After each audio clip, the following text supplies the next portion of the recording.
Welcome to the Salmon Runs YouTube. Enjoy the video. In this video, I will show how to change Ford F150 cabin air filter easy guide.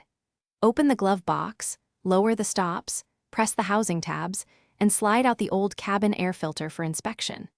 Inspect the filter for debris, tears, and odor, and then compare orientation arrows before installing the new one.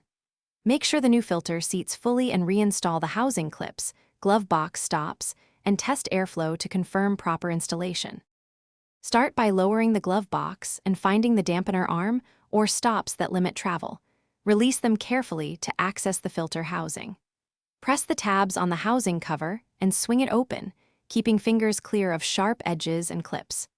Pull the filter straight out to avoid scattering leaves and dust, then inspect its condition under good light to determine whether replacement is necessary for improved cabin air quality.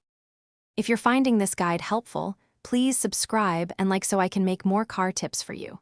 Quick recommendation: I love reading between steps, so I keep a Kindle Paperwhite nearby for short breaks and road trip planning, great for manuals and leisure reading.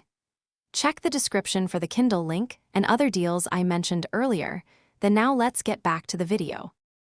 Unpack the replacement cabin air filter and verify the size and airflow arrow orientation before installation to prevent mistakes.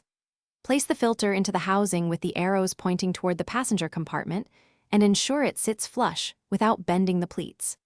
Close the housing cover until the tabs click, reattach the glove box dampener or stops, and run the fan to check for improved airflow and reduced dust or odors in the cabin.